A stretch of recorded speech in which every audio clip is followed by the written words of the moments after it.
Muy bien, nuestro índice incluirá los siguientes temas: las ventajas que trajo a México la participación de grandes potencias, la sustitución de importaciones, las etapas del modelo de crecimiento económico hacia adentro, la globalización, el neoliberalismo y los acuerdos para la apertura de México en el contexto de la globalización.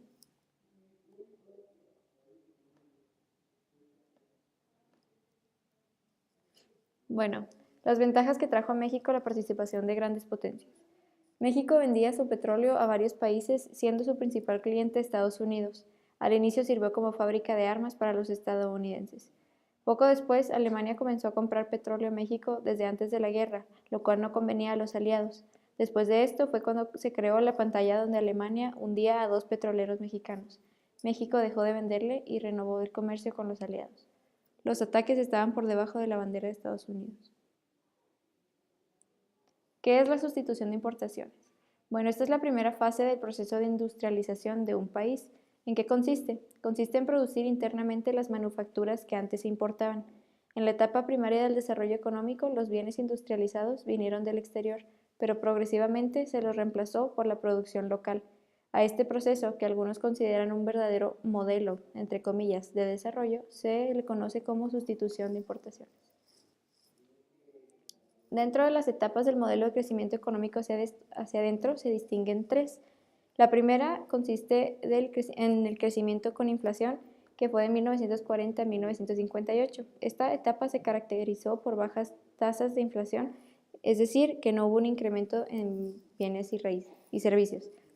La segunda etapa es el desarrollo estabilizador de 1958 a 1970, en donde hubo una gran estabilidad económica y un auge económico para el país. La tercera y última etapa fue la etapa de crisis y agotamiento de 1970 a 1982. Aquí fue donde las familias del campo comenzaron a migrar a las ciudades pensando que tendrían mejores oportunidades, pero se crearon miserias. Ahora analizaremos dos definiciones diferentes de globalización. La primera nos dice: la globalización es un fenómeno inevitable en la historia humana que ha acercado el mundo a través de intercambio de bienes y productos, información, conocimientos y cultura. Vamos a hacer un análisis de lo que entendemos nosotros por esta definición. Nosotros entendemos que la globalización se basa principalmente en el intercambio de productos, bienes o servicios y que fue inevitable que no surgiera ya que los países empezaron a crecer y a querer otros bienes. La segunda definición que vamos a analizar para el término de la globalización es la siguiente: es un conjunto de propuestas teóricas que subrayan especialmente dos grandes tendencias. La primera, los sistemas de comunicación mundial, y la segunda se refiere a las condiciones económicas, especialmente aquellas relacionadas con la movilidad de los recursos financieros y comerciales. ¿Qué entendemos nosotros por esta definición? Bueno, es simple. Nosotros entendemos que la globalización se basa principalmente en el intercambio de información y comunicación en las economías de los países. Ahora analizaremos el término neoliberalismo de la misma manera, con dos definiciones.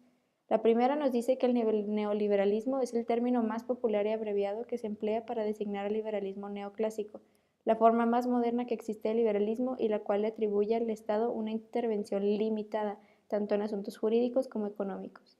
Nosotros entendemos que el neoliberalismo es otra manera de llamar al liberalismo de acuerdo a la actualidad. Consiste en atribuir ayuda a asuntos jurídicos como económicos, manteniendo al Estado fuera o limitado de ciertas circunstancias. La segunda definición nos dice que es un modelo económico que se enmarca dentro de las doctrinas del liberalismo económico, a su vez dentro del sistema capitalista. Quienes defienden al neoliberalismo, que son llamados neoliberales, muestran su claro apoyo a la liberalización en materia de economía, lo cual implica que los mercados sean totalmente abiertos, fomentando de este modo el libre comercio a partir de una desregulación de mercados. Nosotros entendemos que el mercado libre es un claro ejemplo sobre lo que quiere llegar a lograr el neoliberalismo.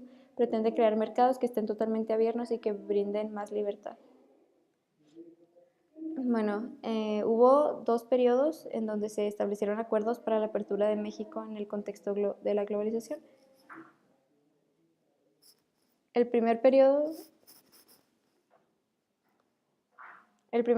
se distingue Miguel de la Madrid Hurtado de 1982 a 1988 y el segundo periodo fue de Carlos Salinas de Gortari de 1988 a 1994. Bueno, la primera etapa se caracteriza como un proceso de apertura comercial en México, donde uno de los principales objetivos de la burocracia de orientación modernizadora, pues al tomar las riendas del gobierno en 1982 permitió el ingreso y la globalización en los indicadores de desarrollo económico. se lanzó el Pacto para la Estabilidad y el Crecimiento Económico, también conocido como PSE, que consistía en elevar precios, austeridad en el gasto público y ligero aumento salarial. El segundo tratado fue el Tratado de Libre Comercio y Aranceles de Norteamérica o de América del Norte, el primero y único tratado que liberalizó el comercio de productos agrícolas y pecuarios.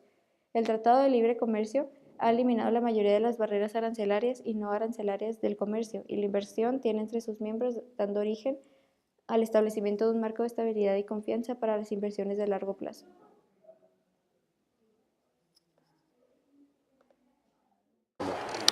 ¿Ya? Ya. ¿Qué es para ti la globalización? Globalización. Es desde que empezaron los países entre sí a comerciar. Por ejemplo, antes se usaba mucho que si un país tenía algún tipo de recurso, un tipo de ventaja, se lo quedaban. Por ejemplo, cuando España, digamos, encuentra América y se agarran el oro y se lo quedan ellos, mientras los demás como que vendían, así que, oye, te vendo una soltera y a cambio de tu tecnología por rayos láser. Ya pues va evolucionando, ¿no? con la historia, con la economía. Y pues por ejemplo, ahora tenemos que países dependen de otros.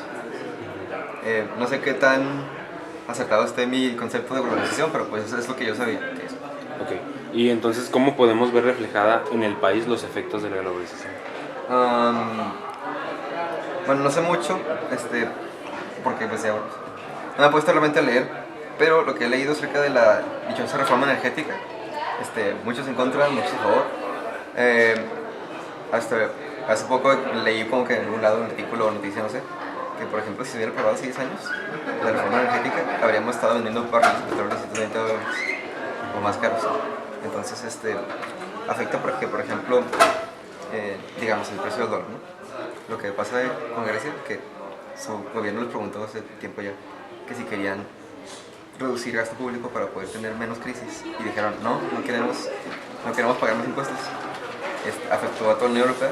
Entonces ellos lo que hicieron fue que tuvieron que comprar muchos dólares para, digamos, tener todavía como que la flote del país, y eso afectó aquí porque la demanda del dólar sube y por ende sube el precio.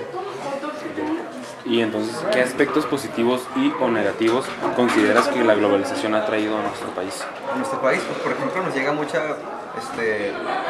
tecnología de otros países que se puede dar aquí, y pues también porque puede no darse aquí. Por ejemplo, el caso más así como que digamos exagerado de antiglobalización sería Corea del Norte, ¿no? Que no tiene nada de comunicación, nada. Entonces, no tiene muchas cosas que otros países pueden comerciar con ellos.